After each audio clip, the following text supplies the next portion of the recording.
Seven Wonders Duel est un jeu pour 2 joueurs exclusivement à partir de 10 ans pour des parties de 30 minutes. Je vais expliquer dans un premier temps les règles du jeu de base et ensuite j'expliquerai les règles des 2 extensions que sont Panthéon et Agora. Le jeu va être découpé en 3 âges durant lesquels chaque joueur va bâtir une cité à l'aide de cartes bâtiments qui seront différentes à chaque âge. Pour l'âge 1, on utilisera les cartes orange, l'âge 2 les cartes bleues, l'âge 3 les cartes violettes. En plus de ces cartes bâtiments, chaque joueur va pouvoir construire des merveilles qui seront distribuées en début de partie, qui seront choisies en début de partie. Donc il y en a plusieurs. Au niveau de la mise en place, il faut placer en premier un plateau entre les 2 joueurs, donc je vous conseille de jouer côte à côte quand vous jouez à ce jeu. Ce plateau montre une piste militaire et des jetons progrès qui seront placés aléatoirement en début de partie, donc pareil il y en a plusieurs, on en placera 5.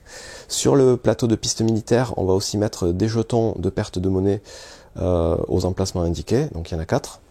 Et on va placer un pion de conquête militaire au centre du plateau en début de partie. Ensuite, chaque joueur va récupérer 7 pièces et on va constituer une banque avec les pièces restantes, donc des pièces de 1, de 3 et de 6. Et on va déterminer un premier joueur aléatoirement et on va passer à l'étape de sélection des cartes merveilles. Donc en début de partie, on va placer 4 cartes merveilles au centre de la table. Le premier joueur va en choisir une, le second en choisit 2, le premier joueur récupère la dernière. Et on recommence cette opération une seconde fois en commençant cette fois par le second joueur qui en prend une, le premier en prend 2 et le second en prend une. Au final, on va se retrouver chaque joueur avec 4 cartes merveilles qui vont pouvoir être construites tout au long de la partie, en sachant qu'il n'y aura que 7 cartes qui pourront être construites en tout. La 8e ne pourra pas être construite. Enfin, on va préparer les cartes bâtiments pour chaque âge. Donc au début de la partie, on mélange toutes les cartes bâtiments de l'âge 1, on en défausse 3 de la partie, et on va placer ces cartes dans une structure qui va être déterminée, donc c'est indiqué au dos du livret de règles. Pour l'âge 1, c'est une pyramide, où les cartes blanches vont être face visible et les cartes en couleur face cachée. À l'âge 2, la structure sera un peu différente, donc c'est une pyramide inversée, et à l'âge 3, ce sera cette structure qu'il faudra faire. Donc là, pour l'âge 1, la structure, je l'ai déjà construite ici, avec les cartes. À l'âge 2, il faudra faire la même chose, mélanger les cartes, en retirer 3 du jeu, et construire la structure de l'âge 2. Et pour l'âge 3, il y a une petite particularité, c'est la même chose, on mélange tout, on retire 3 cartes, mais là en plus, on va rajouter 3 cartes violet foncé, comme celle-ci, qui sont des cartes guildes, qu'on mélangera et qui feront partie aussi de la structure. On peut alors débuter la partie, et le premier joueur va devoir sélectionner une des cartes disponibles de la structure en cours. Une carte disponible, c'est une carte qui est face visible et qui n'est pas recouverte par une autre carte. Donc là, ce seront les 6 cartes qui sont en bas de la pyramide. Il va donc devoir récupérer une de ces cartes au choix. Et avec cette carte, il aura 3 actions possibles. La première, ça va être de construire ce bâtiment dans sa cité. La deuxième, ça va être de défausser ce bâtiment pour gagner de l'argent.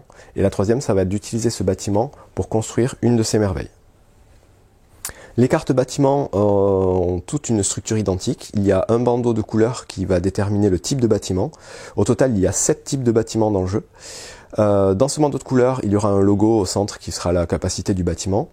En dessous, il y aura le coût de construction du bâtiment, qui sera de différents types, je vais expliquer après. Tout en bas, il y a le nom du bâtiment. Et de temps en temps, il y a un logo en haut à droite, qui est un logo de chaînage qui va aussi servir à la construction des bâtiments. Le premier type de bâtiment qu'on va retrouver, ce sont les bâtiments marrons, qui sont les bâtiments de production de matières premières. Donc il y a 3 types de matières premières dans le jeu, la pierre, le bois et l'argile. Quand on construit ce bâtiment, on produit tout de suite ce type de ressources et on pourra l'utiliser pour construire d'autres bâtiments plus tard dans la partie. Et il faut savoir que ces ressources-là ne sont pas défaussées, elles sont utilisables à chaque tour. Dans le même principe, il y a les produits manufacturés, ce sont les bâtiments gris. Là, il y en a de 2 types, le parchemin et l'eau, et ça marche de la même façon, ça va servir plus tard à construire d'autres bâtiments ou d'autres merveilles. Ensuite, il y a les bâtiments de commerce, ce sont les bâtiments jaunes. Ces bâtiments-là ont 2 utilités, soit donc, il y a leur capacité donc, qui est inscrite sur le bandeau, que j'expliquerai un peu après.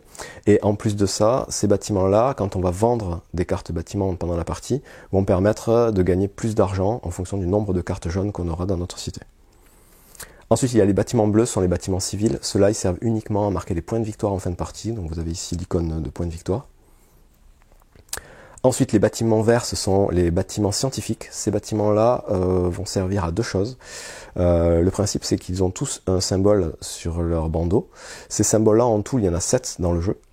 Et 6 d'entre eux sont en 2 exemplaires. La première utilité, c'est que si on arrive à avoir deux symboles identiques, on va tout de suite pouvoir récupérer un des jetons progrès qui est sur le plateau ici, et en appliquer donc la capacité immédiatement. Le deuxième intérêt, c'est que si on arrive à avoir 6 symboles différents cette fois, on gagne instantanément la partie. C'est la victoire scientifique. Ensuite, il y a les bâtiments rouges. Les bâtiments rouges sont les bâtiments militaires. Là, l'intérêt en fait va être de déplacer le marqueur militaire sur le plateau. Quand on va récupérer un bâtiment, on va déplacer le marqueur d'autant de cases que de symboles indiqués dans le bandeau. Donc il peut y avoir 1, 2 ou 3 symboles. Et ça va avoir plusieurs intérêts. Le premier, c'est qu'en fonction de là où on va se trouver en fin de partie, on va pouvoir gagner des points de victoire. Donc ici 2 points, ici 5 et ici 10.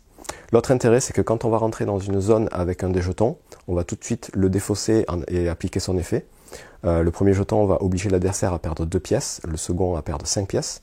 Et le dernier intérêt, le plus important, c'est que si on arrive à amener le marqueur sur la dernière case de la piste vers son adversaire, on gagne aussi instantanément la partie, c'est la victoire militaire. La troisième et dernière façon de gagner la partie, c'est la victoire civile. Elle intervient uniquement en toute fin de partie, c'est-à-dire que c'est uniquement si on est allé au bout des 3 âges sans qu'il y ait eu de victoire scientifique ou de victoire militaire. Dans ce cas-là, on va compter tous les points de victoire. Et donc ce seront les points qui seront présents dans nos bâtiments, sur nos merveilles qu'on aura construites, éventuellement sur les jetons progrès qu'on aura récupérés, plus les points de victoire de l'endroit où va se situer le marqueur. Et ensuite, il y a aussi un point de victoire, toutes les 3 pièces qu'on aura dans notre réserve. Si on revient au tour de jeu, donc, le joueur doit récupérer une carte disponible de la structure et l'utiliser pour faire une des 3 actions que j'ai expliquées. Dès qu'il va récupérer une carte qui libère une autre carte, cette carte, si elle est face cachée, devient face visible et devient à son tour disponible. C'est-à-dire qu'ici, on aurait les 4 cartes ici, ou éventuellement celle-là qu'on pourrait choisir. Et à tour de rôle, donc chaque joueur va récupérer une carte jusqu'à ce que la structure soit vidée. Auquel cas on fera une pause et on mettra en place la structure de l'âge 2, donc avec les cartes bleues cette fois, en suivant le modèle indiqué au dos de la règle. Et celui qui va commencer le deuxième âge va être déterminé par celui qui va être mené militairement, c'est-à-dire que celui qui aura le jeton militaire dans son camp va décider qui commence le nouvel âge. Ce sera valable pour l'âge 2 et pour l'âge 3. Si le jeton militaire est au centre, dans ce cas-là, ce sera le joueur qui aura pris la dernière carte de l'âge précédent qui déterminera qui commence le nouvel âge. Lorsqu'on récupère une carte de la structure pour la construire dans sa cité, il va falloir en payer le coût. Donc là, il y a plusieurs façons de payer le coût d'une carte. Certaines cartes n'ont pas de coût, donc il n'y a rien d'écrit en dessous du bandeau. Dans ce cas-là, elles sont gratuites, on les prend, on les pose dans sa cité et on les a disponibles. D'autres cartes vont nécessiter de payer de l'argent, donc il y a une valeur en argent écrite en dessous, ici c'est 4 par exemple. Sinon, les cartes vont avoir des ressources à payer pour les construire. Donc ici par exemple, il va falloir deux argiles pour pouvoir construire ce bâtiment. Si admettons ceci est ma cité avec des bâtiments que j'ai déjà construits, j'ai les 2 argiles, donc cette carte là je peux la prendre et la construire directement. Si jamais je n'avais pas eu la ressource dans ma cité, il y a une autre façon d'acheter les ressources, c'est de les payer à la banque en dépensant 2 pièces de monnaie par ressource qu'on veut acheter. Mais en plus de ça, il va falloir payer une pièce supplémentaire si jamais la ressource qu'on veut acheter est produite par l'adversaire. Admettons que cette carte soit possédée par l'adversaire et que je veuille acheter cette carte qui me coûte 2 argiles, j'en ai pas, donc je dois payer 2 pièces par argile, plus 2 pièces parce que mon adversaire possède 2 icônes d'argile dans sa cité. Donc en tout, ça va me coûter 4 pièces par argile, ça va me coûter 8 pièces au total. La dernière façon de pouvoir construire un bâtiment dans sa cité, ça va être d'utiliser les symboles de chaînage. Donc vous voyez que cette carte ici, on peut la payer, comme j'ai dit, en payant les ressources ici, mais on peut aussi la payer en utilisant ce symbole-là si on l'a présent dans sa cité.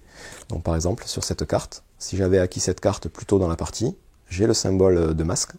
Donc plus tard, cette carte-ci, je pourrais l'avoir gratuitement parce que j'ai le symbole, on appelle ça un chaînage.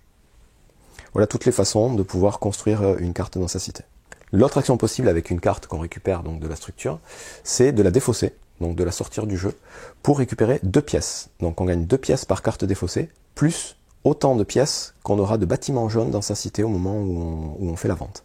C'est-à-dire que là, si ma cité est ici, quand je vends une carte, ça me rapporte 2, plus 2 parce que j'ai 2 cartes jaunes, 4 pièces.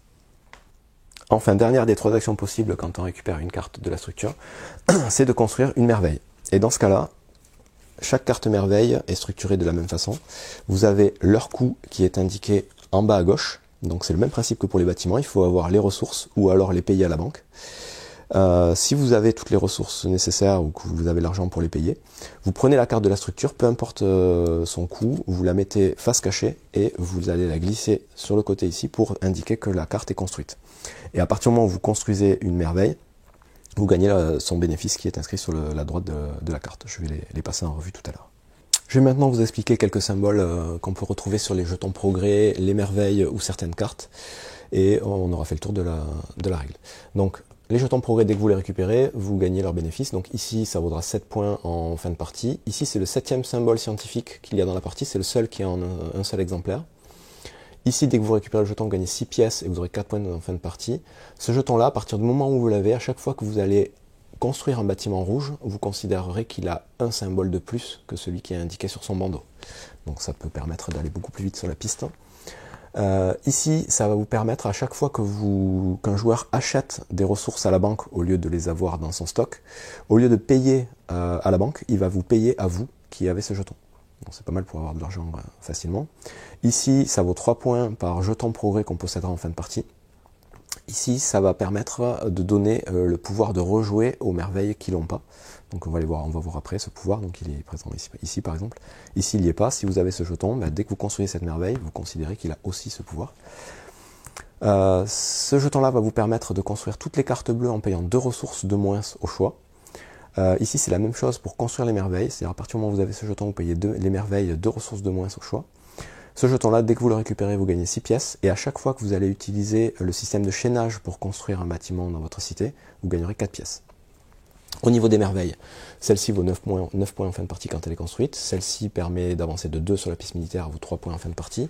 Celle-ci, elle va vous permettre d'aller piocher des jetons progrès qui sont en dehors du jeu, c'est-à-dire pas parmi les 5 qui sont là, mais parmi ceux qu'on aura laissés de côté. Vous en piochez 3 et vous en gardez 1 directement. Ici, ça va vous permettre d'avoir à chaque tour au choix une des 3 ressources primaires, et en fin de partie, ça vaut 4 points. Celle-ci, dès que vous la construisez, vous allez devoir faire défausser à l'adversaire une carte marron de son choix. Vous avancez de 1 sur la piste militaire, ça vaut 3 points. Ici, dès que c'est construit, vous gagnez 3 pièces, votre adversaire perd 3 pièces, et vous pouvez rejouer tout de suite. Donc c'est ce symbole-là qui vous permet, donc, dès que vous construisez la merveille, hop, vous pouvez rejouer un tour en reprenant une carte et en faisant une des 3 actions au choix, comme un tour normal.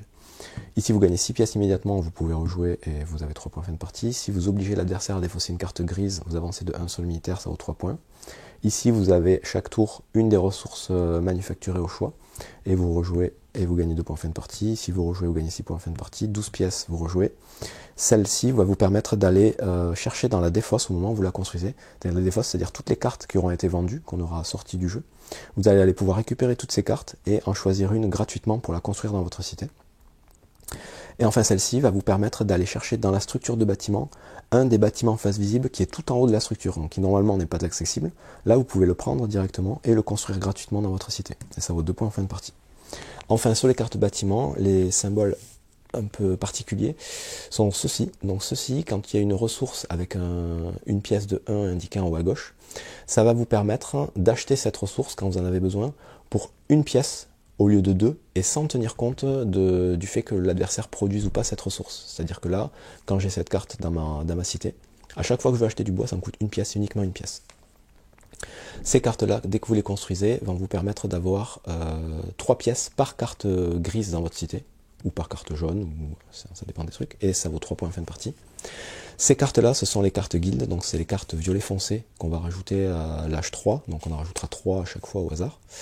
Dès que vous construisez une carte comme celle-ci, vous allez gagner autant de pièces que de cartes rouges dans la cité qui en possède le plus. Donc là, vous allez regarder si c'est chez vous ou c'est votre adversaire, vous comptez le nombre de cartes rouges, vous gagnez autant de pièces. Et en fin de partie, vous ferez la même chose, vous compterez les cartes rouges de la cité qui en possède le plus et vous gagnerez des points de victoire.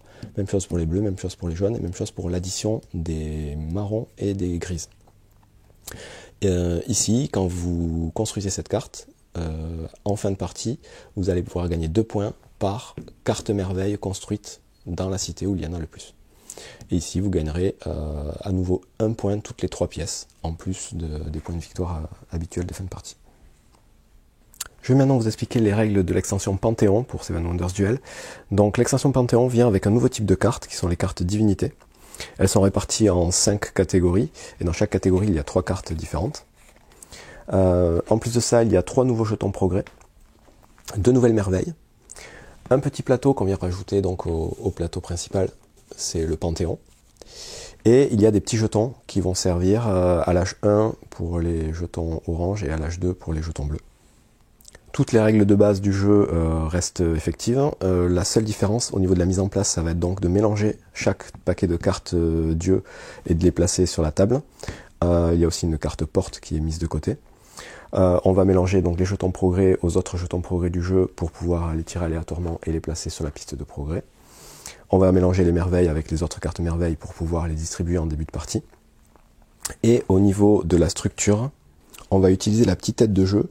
Donc la structure reste la même pour l'âge 1, sauf que sur certaines cartes face cachée, on va placer ces jetons-là. On va les placer aléatoirement, donc il y en a plusieurs. On va en placer 5, comme indiqué ici, et on va les révéler. Et ces jetons-là vont correspondre aux différentes couleurs des cartes dieu qu'il y aura dans la partie. À l'âge 2, ce seront les 3 autres jetons qui vont être placés, comme indiqué sur la structure de l'âge. Donc même chose, on les mélange et on les place face visible aux 3 endroits ici.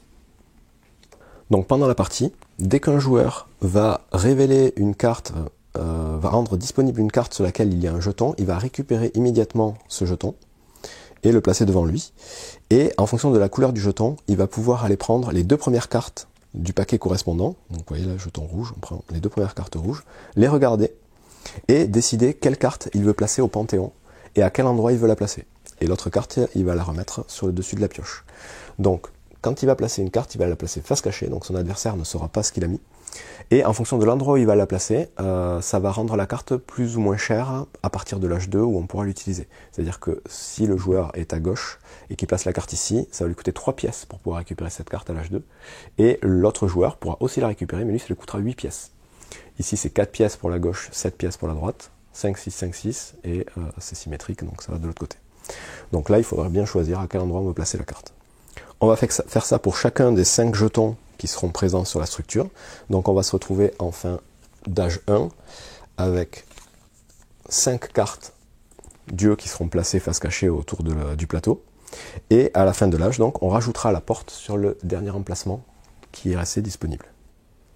À partir de l'âge 2, quand on aura mis en place la structure, on va pouvoir, en plus des 3 actions principales du jeu, donc construire un bâtiment, le défausser pour gagner de l'argent ou construire une merveille, on va pouvoir, sans utiliser de carte de la structure, donc comme une action gratuite, venir récupérer une des cartes dieu qui sera placée autour du Panthéon. Donc ces cartes, évidemment, on les retourne toutes au début de l'âge 2, donc on sait ce qu'il y a. Et donc, au lieu d'aller utiliser une carte de la structure, on peut payer de l'argent pour récupérer une des cartes dieu et appliquer son effet immédiatement. La carte porte, elle, est un peu particulière. Déjà, pour la payer, il va falloir payer le double de l'endroit où elle est positionnée. Vous voyez, c'est indiqué par l'icône x2 ici. Donc si elle est ici, le joueur de gauche devra payer 5 x 2, 10 pièces, et le joueur de droite 6 x 2, 12 pièces. À partir du moment où il récupère cette carte, il va pouvoir retourner la première carte de chaque paquet qui sont restés en jeu dans la partie, et récupérer une de ces cartes pour en appliquer son effet immédiatement. Ensuite, il remet les cartes face cachée. Les petits jetons bleus qui seront mis en place sur la structure de l'âge 2 vont être récupérés de la même façon, c'est-à-dire à partir du moment où on rend la carte disponible sur laquelle il y a le jeton, le joueur récupère ce jeton, et ces jetons vont permettre d'avoir des réductions pour pouvoir aller récupérer des cartes au Panthéon. Donc moins 4, moins 3 ou moins 2 pièces. Donc à un moment où il doit payer les pièces, il doit payer 8 pièces ici, il peut défausser un jeton pour payer 4 et payer 4 autres pièces de sa réserve. Il me reste à expliquer ce que font les nouveaux jetons progrès, les nouvelles merveilles et les cartes dieu, et on est bon pour l'extension Panthéon. Donc les nouveaux jetons progrès, celui-ci dès que vous le récupérez, à chaque fois que vous allez avancer sur la piste militaire, vous ferez défausser une pièce à l'adversaire. Celui-ci, quand vous l'avez, en fin de partie, chaque jeton, que ce soit les jetons de réduction ou les jetons de sélection de cartes, que vous aurez en fin de partie vous rapporteront 2 points de victoire. Donc il ne faut pas les avoir dépensés. Ce jeton-là va vous permettre de payer toutes les cartes bâtiments qui ont un symbole de chaînage, une pièce uniquement. Cette merveille, elle va vous permettre au moment où vous la construisez d'aller récupérer un tas de cartes, donc une couleur de cartes, les 3 cartes de la même couleur, et d'en sélectionner une et de la récupérer immédiatement pour appliquer son effet. Celle-ci, quand vous la construisez, vous avez une réduction de 2 pièces permanentes pour aller récupérer des cartes dieu au Panthéon. Ensuite, les cartes dieu. Celle-ci, au moment où vous la révélez, quand vous la placez au début de l'âge 2 ici, vous allez piocher 2 jetons progrès parmi la pile qui a été mise de côté en début de partie, et les placer sur la carte, et dès qu'un joueur récupère cette carte, il va choisir un des 2 jetons et le récupérer en même temps. Celle-ci va vous permettre d'utiliser ce petit jeton sur une carte verte de l'adversaire pour pouvoir copier son symbole scientifique. C'est considéré donc comme un de vos symboles et ça va vous permettre d'avoir soit des jetons progrès, soit de gagner la partie si vous en avez 6 différents. Celui-ci va vous permettre d'avoir le 7e symbole scientifique qui était présent jusqu'à présent uniquement dans les jetons progrès, donc là il est aussi présent sur cette carte. Cette carte-ci va vous permettre d'aller récupérer dans la défausse une des cartes bâtiments de votre choix et de construire immédiatement une de vos merveilles gratuitement. C'est plutôt fort. Celle-ci va vous permettre de piquer une carte merveille non construite à votre adversaire. Donc vous récupérez cette carte, vous la mettez de votre côté. Celle-ci va vous permettre de détruire une merveille construite chez vous ou chez votre adversaire. L'intérêt c'est que tous les bénéfices instantanés de la construction de la merveille sont conservés. Admettons si c'est une merveille qui vous fait gagner 12 pièces, au moment où vous la construisez, vous gagnez les 12 pièces. Ensuite, vous la détruisez, vous gardez vos 12 pièces, et plus tard, vous pouvez la reconstruire pour regagner 12 pièces. Donc ça, c'est pas mal. Ici, ça vient avec ce jeton-là. Quand vous récupérez ce dieu, vous allez pouvoir placer ce jeton sur la piste, et ça servira de bouclier, en fait. C'est-à-dire que quand le marqueur devra avancer sur ce jeton, ben, il restera à sa place, et on défaussera le jeton. Ici, vous gagnez 12 pièces. Ici, vous allez pouvoir piquer une carte marron ou une carte grise pardon, à votre adversaire, de votre choix. Ici, vous gagnez 9 points en fin de partie. Ici, c'est le même principe que la merveille mausolée. Vous allez pouvoir aller chercher dans la défausse une carte bâtiment et la construire gratuitement. Ici, vous allez pouvoir détruire une carte de la structure de l'âge en cours, celle de votre choix, que ce soit cachée ou visible. Ici, vous avancez de 2 sur la piste militaire. Ici, quand vous récupérez cette carte, vous mettez 7 pièces dessus. Ces pièces sont immunisées contre la défausse, c'est-à-dire que quand un effet doit vous faire perdre des pièces, si elles sont placées là-dessus, vous ne les perdez pas. Vous pouvez les utiliser comme n'importe quelle pièce de votre réserve. Et en fin de partie, s'il reste des pièces sur cette carte, chaque pièce vaut un point. Enfin, celui-ci va vous permettre immédiatement de défausser un jeton de la piste militaire sans en appliquer l'effet, et de défausser un autre des jetons en appliquant cette fois-ci l'effet. C'est-à-dire éviter de perdre des pièces pour vous et en faire perdre à l'adversaire. Voyons maintenant l'extension Agora, donc qui vient elle aussi avec son petit plateau extension qui est la chambre du Sénat. Il y a aussi des jetons décrets, donc il y en a tout un tas qu'on va pouvoir placer en début de partie. Il y a 2 nouveaux jetons progrès, 2 nouvelles merveilles. Il y a des cartes complot, donc il y a un certain nombre. Il y a des cartes sénateurs qui, elles, vont venir dans la structure des âges. Je vais expliquer. Il y a de nouvelles cartes à rajouter à l'âge 3 pour remplacer les cartes guildes. Donc, ce sont les cartes temple. Et il y a des petits jetons d'influence que chaque joueur va avoir, et on en a 12 pour chaque joueur. Enfin, il y a aussi des nouveaux jetons à placer sur la piste militaire pour remplacer les jetons de perte de pièces.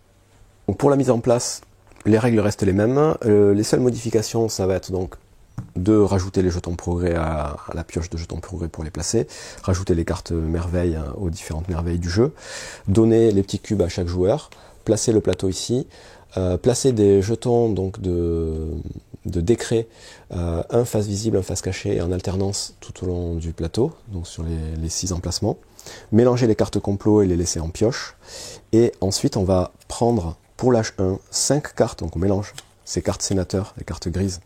On va en prendre 5 pour l'âge 1, le mélanger au tas de cartes orange de l'âge 1, et on va placer la structure de l'âge 1 en suivant l'indication qui est ici. Donc il y a plus de cartes, il y en a 5 de plus, une à chaque étage. Pour l'âge 2, ça va être la même chose, on va rajouter 5 cartes sénateurs au paquet de l'âge 2, donc carte bleue, et on va construire cette structure. Et pour l'âge 3, on va rajouter uniquement 3 cartes aux cartes violettes, et on va rajouter les 3 cartes violettes foncées de l'extension à la place des cartes violettes foncées du jeu de base. Ensuite, au niveau du déroulement de la partie, on va donc pouvoir récupérer dans la structure des cartes de l'âge en cours des cartes sénateurs. Donc les cartes sénateurs sont les cartes à dos gris qui, une fois révélées, peuvent être soit des politiciens qui sont avec un bandeau blanc, soit des complotistes qui sont avec un bandeau noir. Les complotistes sont tous identiques. Les politiciens ont un petit symbole qui va indiquer dans quelle chambre du Sénat on va pouvoir interagir. Le coût pour récupérer ces cartes est toujours le même en fait. La première carte qu'on va récupérer va être gratuite et la seconde carte va coûter autant de pièces qu'on a de cartes dans son jeu, donc c'est-à-dire la seconde carte 1 pièce, la troisième carte 2 pièces et ainsi de suite. C'est le même coût que ce soit pour une carte politicien ou une carte complotiste. Dès qu'on récupère une carte politicien, on va pouvoir aller influencer les chambres du Sénat. Donc vous voyez que le plateau est divisé en 6 chambres. À chaque chambre est attribué un petit décret. Et il y a 3 zones, du coup la zone de gauche, la zone centrale et la zone de droite, qui sont indiquées sur les cartes politiciens. Quand on récupère une carte politicien, on regarde quelle zone est active et on va pouvoir faire 1, 2 ou 3 actions dans le Sénat en fonction du nombre de cartes bleues qu'on possédera dans notre cité. Si on a de 0 à 1 carte bleue, on va pouvoir faire une seule action. Si on a 2 ou 3 cartes bleues, on pourra en faire 2. Et si on a 4 cartes bleues ou plus, on pourra en faire 3. Donc ça redonne un intérêt aux cartes bleues qui étaient des points de victoire jusqu'à présent. Les actions possibles, il y en a de 2 types. La première, c'est de placer un de ces cubes d'influence dans la zone correspondante, donc soit dans cette chambre, soit dans cette chambre pour cette carte, ou bien déplacer un de nos cubes déjà placés d'une chambre à gauche ou à droite. Donc là, dans la chambre de son choix, peu importe l'icône ici. L'intérêt de placer des cubes dans les chambres, c'est d'en gagner le contrôle. Si on a plus de cubes que son adversaire, on prend tout de suite le contrôle de la chambre en plaçant son cube ici. On révèle la carte le jeton décret s'il n'a pas été révélé, et on en gagne son bénéfice. C'est-à-dire que celui qui contrôle la chambre a le bénéfice de la carte décret. En plus de ça, en fin de partie, chaque chambre que l'on contrôlera nous fera gagner des points de victoire. Donc 1 point pour les chambres aux extrémités, 2 points et 3 points pour celle du centre. Et surtout, à tout moment dans la partie, si on contrôle les 6 chambres, c'est une nouvelle condition de victoire instantanée, c'est la victoire politique. On gagne instantanément la partie. Si l'adversaire, à partir du moment où j'ai le contrôle d'une chambre, vient à son tour placer un cube dans cette zone, hop, j'en perds le contrôle, donc plus personne n'a le bénéfice du décret. J'expliquerai tous les pions décrets en fin d'explication de règles. Les cartes complotistes, quant à elles, vont permettre, dès qu'on les récupère, de faire une des 2 actions au choix indiquées dans le bandeau. La première, c'est aussi d'aller placer un cube d'influence, mais cette fois-ci n'importe où dans les chambres du Sénat. La deuxième, au choix, ça va être d'aller piocher les 2 premières cartes de la pioche complot, les regarder, et en choisir une qu'on va placer dans notre cité, face cachée.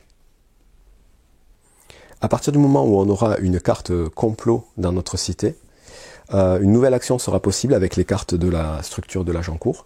En plus donc de construire un bâtiment, défausser pour avoir des pièces ou construire une merveille, on va pouvoir utiliser une des cartes, face cachée, pour activer le complot qu'on aura devant nous. Et une fois que la carte complot sera activée, donc on aura mis une carte dessous, au début d'un de ces prochains tours, on va pouvoir décider de dévoiler cette carte et d'en appliquer l'effet. On ne pourra le faire qu'une fois par tour. Il me reste à expliquer les nouveaux jetons décret, les nouveaux pions progrès, les nouvelles merveilles et les cartes complotistes, et on sera bon pour l'extension Agora. Donc au niveau des jetons progrès, celui-ci, dès qu'on le récupère, on peut aller, à partir du moment où on l'a récupéré, à chaque fois qu'on va piocher des cartes complot, on va garder les 2 cartes au lieu d'en défausser une. Celui-ci, à partir du moment où on l'a, toutes les cartes sénateurs, donc les cartes blanches et noires, sont gratuites, on ne paye plus le coût. Au niveau des merveilles, il y a une nouvelle icône indiquée ici qui va déterminer une action à faire au moment où on sélectionne cette merveille, donc avant de la construire. Celle-ci, quand on la sélectionne, on va pouvoir aller chercher dans le tas de cartes complot, piocher 2 cartes, en garder une et remettre l'autre sur le dessus ou le dessous de la pioche. Donc on commencera la partie avec une carte complot en jeu. Et au moment où on construit la merveille, on pourra déclencher une de nos cartes complot, même si elle n'est pas préparée, si elle n'a pas de carte dessous. Et on gagnera 6 pièces et on pourra rejouer tout de suite. Celle-ci, au moment où on la sélectionne, on va pouvoir placer un de nos cubes d'influence directement dans une des chambres du Sénat où on veut. Et au moment où on la construit, on pourra rajouter encore un cube dans les chambres du Sénat, éventuellement en déplacer un, et ça vaut 3 points en fin de partie. En ce qui concerne les jetons décret, donc ils sont actifs à partir du moment où vous contrôlez la chambre où ils sont placés. Celui-ci, dès que vous l'avez, vous allez rejouer à chaque fois que vous recrutez une carte noire, une carte comploteur. Ces jetons-là vont vous permettre de gagner autant de pièces que l'agent court, donc une pièce à l'âge 1, 2 pièces à l'âge 2, 3 pièces à l'âge 3, à chaque fois que vous ou votre adversaire construisez un bâtiment de la couleur indiquée ou une merveille. Ces jetons-là vont vous permettre d'avoir une réduction de 1 pièce à chaque fois que vous voulez acheter une ressource grise ou une ressource marron. Ces décrets-là vont vous permettre de payer une icône de ressources en moins quand vous construisez les cartes de la couleur indiquée ou les merveilles. Donc ça peut être aussi des pièces, vous pouvez payer des pièces en moins. Celui-ci va vous permettre de gagner 2 pièces à chaque fois que 2 pièces supplémentaires à chaque fois que vous vendez une carte. Celui-ci va vous permettre de considérer avoir 2 cartes bleues en plus quand vous allez faire les actions des chambres du Sénat. Celui-ci vous permet d'avancer de 1 sur la piste militaire, donc si vous en perdez le contrôle, vous redescendez. Celui-ci va vous permettre d'utiliser les symboles de chaînage présents chez vous ou chez votre adversaire pour pouvoir construire les bâtiments. Enfin, les cartes complot, dès qu'on les active, elles ont un pouvoir qui est assez violent d'habitude. Donc celui-ci, il va vous permettre d'aller chercher directement un bâtiment tout en haut de la structure et de le construire gratuitement. Celui-ci vous fait avancer de 2 sur la piste militaire. Celui-ci va vous permettre de choisir chez l'adversaire une carte bleue qu'il doit détruire, sortir du jeu. Idem pour les cartes rouges, et en plus vous pouvez déplacer un cube sur une chambre voisine du Sénat. Ici, vous allez chercher dans tous les jetons mis de côté en début de partie, les jetons progrès, vous en choisissez un et vous le jouez directement. Ici, vous allez aller chercher les cartes mises de côté en début de partie de chaque âge. Donc si vous êtes à l'âge 1, vous prenez uniquement les 3 cartes de l'âge 1. À l'âge 2, vous prenez les 3 cartes de l'âge 1 plus celles de l'âge 2. Et à l'âge 3, vous prenez toutes les 9 cartes. Et vous en choisissez une et vous la construisez gratuitement. Ici, vous allez pouvoir voler une carte marron ou grise de votre choix à votre adversaire. Ici, vous allez pouvoir échanger une carte verte ou bleue avec une carte de même couleur de votre cité avec votre adversaire, c'est vous qui choisissez. Vous pouvez aussi déplacer un cube. Ici, vous allez voler une merveille non construite à votre adversaire. Ici, vous allez pouvoir déplacer un pion décret d'une chambre du Sénat vers une autre, c'est-à-dire avoir 2 décrets dans une même chambre, et déplacer éventuellement un cube. Ici, vous allez pouvoir choisir un jeton progrès n'importe où dans le jeu, que ce soit sur la piste de progrès, sur les jetons récupérés par vous ou votre adversaire, ou même dans la réserve, le placer sur cette carte et ce jeton sera bloqué jusqu'à la fin de la partie, plus personne ne pourra l'utiliser. Ici, vous allez pouvoir défausser une merveille de votre adversaire, construite ou pas, la sortir du jeu. Ici, vous allez pouvoir rajouter des cubes d'influence, en supprimer un de votre adversaire et en déplacer un à vous. Ici, vous allez pouvoir supprimer 2 cartes disponibles de la structure de l'âge en cours et déplacer un cube. Ici, vous gagnez 1 pièce par cube de votre couleur présent dans les chambres du Sénat, et votre adversaire perd 1 pièce par cube qu'il a dans la chambre du Sénat. Et ici, vous allez récupérer la moitié de l'argent de votre adversaire, arrondi à votre faveur, et éventuellement déplacer un cube dans la chambre du Sénat. C'est tout pour les règles de l'extension Agora. Donc il faut savoir que les 2 extensions Panthéon et Agora peuvent être mélangées, donc on aura un plateau complet. Au niveau de la mise en place pour les jetons de l'extension Panthéon, on a une petite indication de là où ils doivent être placés à l'âge 1 et à l'âge 2. Et il faut compter des parties un peu plus longues que 30 minutes quand on joue avec les 2 extensions, mais les possibilités sont vraiment décuplées.